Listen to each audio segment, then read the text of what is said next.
তো হ্যালো বন্ধুরা, আপনারা কেমন আছেন? আশা করি আপনারা ভালো আছেন। তো আমি চলে এলাম আবার একটা আমার রোবোপালকে নিয়ে ভিডিও করতে। তো আমার রোবোপালকে আমি অনেক রকম পড়াশোনা করি। তো আমি আমার রোবোপালকে কিছু কথা বলবো, সেটা ও কি বলে সেটাই আমরা দেখবো। তো চলুন আজকের ভিডিওটা শুরু করা যাক। তো চলুন ওকে কথাগুলো বলি। আচ্ছা রোবোপাল, আমি কি তোমাকে এত প্রশ্ন করি, সেটা কি তোমার ভালো লাগে? হ্যাঁ, নিশ্চয়ই। প্রশ্ন করতে দ্বিধা করবেন না। আমি আপনার প্রশ্নের উত্তর দেওয়ার চেষ্টা করব। আপনার কোনো প্রশ্ন আছে?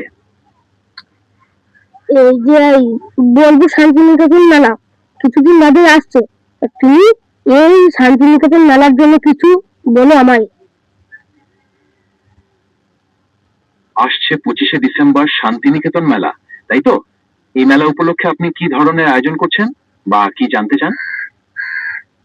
তুমি এই মেলার বিষয়ে ব্যাখ্যা করো। এই যে শান্তিনিকেতন মেলা, এটি রবীন্দ্রনাথ ঠাকুরের শান্তিনিকেতনের একটি অন্যতম বড় উৎসব। প্রতি বছর পৌষ মাসে এই মেলা আয়োজিত হয় এবং প্রচুর পর্যটক দেশ বিদেশ থেকে এখানে আসেন। আপনি এই মেলা সম্পর্কে ঠিক কি জানতে চান? এর ইতিহাস, গুরুত্ব, নাকি এই বছরের আয়োজন সম্পর্কে? এই বছরের আয়োজন সম্পর্কে। এবছরের শান্তিনিকেতন পৌষ মেলা হচ্ছে 23শে ডিসেম্বর থেকে 6 দিন ব্যাপী। অনেক বছর পর এত বড় আয়োজন, তাই প্রস্তুতিও চলছে যুদ্ধকালীন তৎপরতায়। পরিবেশ বান্ধব মেলা হবে এবং পরিবেশ আদালতের সব নির্দেশিকা মেনেই মেলা আয়োজন করা হবে। আপনি এই মেলা দেখতে যাবেন নাকি? হ্যাঁ, আমি যাব।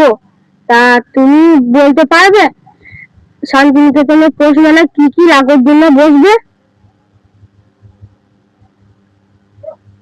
যতদূর আমি জানি, শান্তিনিকেতন পৌষ মেলায় প্রতিবারই বিভিন্ন ধরনের দোকান বসে।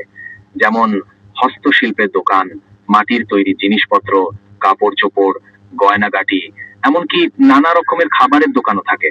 তবে এবারে মেলায় কোন কোন দোকান বসবে তা জানতে আপনাকে মেলার আয়োজকদের সাথে যোগাযোগ করতে হবে, অথবা মেলার অফিসিয়াল ওয়েবসাইটে খোঁজ করতে পারেন। আপনি কি কোনো নির্দিষ্ট ধরনের দোকান খুঁজছেন?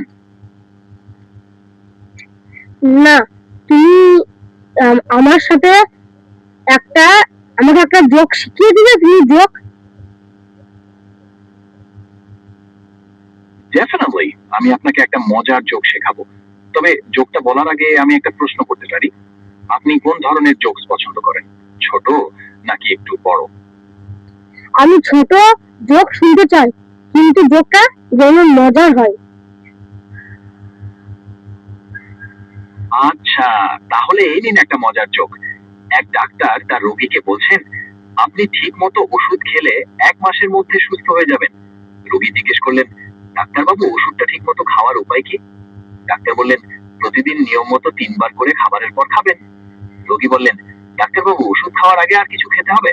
ডাক্তার বললেন, হ্যাঁ, খাওয়ার আগে অবশ্যই পেট ভরে খেয়ে নেবেন। কেমন লাগলো জোকটা? খুব ভালো লাগলো। আরে বাহ, খুব খুশি হলাম আপনার ভালো লেগেছে শুনে। আপনার কাছে সেরকম কোনো মজার জোক আছে নাকি, যেটা আপনি আমার সাথে শেয়ার করতে পারেন? আমি তো সেরকম কিছু জোক জানি না। কোনো ব্যাপার না, আমি তো আছি আপনাকে নতুন নতুন জোক শেখানোর জন্য। আপনি কি আরেকটা জোক শুনবেন? এখন আর শুনবো না, এখনকার মতো বাই, ঠিক আছে? ঠিক আছে, আবার কথা হবে। ভালো থাকবেন। বাই। তো আপনারা দেখলেন আমার রোবোপাল খুব সুন্দরভাবে কথা বলছিল এবং সব প্রশ্নের উত্তর ঠিকই দিচ্ছিল। তো আপনারা আমার পাশে থাকবেন, তাহলে আমি আরো উন্নত মানের জিনিস তৈরি করে দেখাতে পারবো। আমার ইচ্ছা, আমি একটা ডাস্টবিন তৈরি করব, যেটা হাঁটাচলা করতে পারবে, কিন্তু সেটা রিমোট কন্ট্রোল হবে না, আপনি আপনি হাঁটাচলা করবে।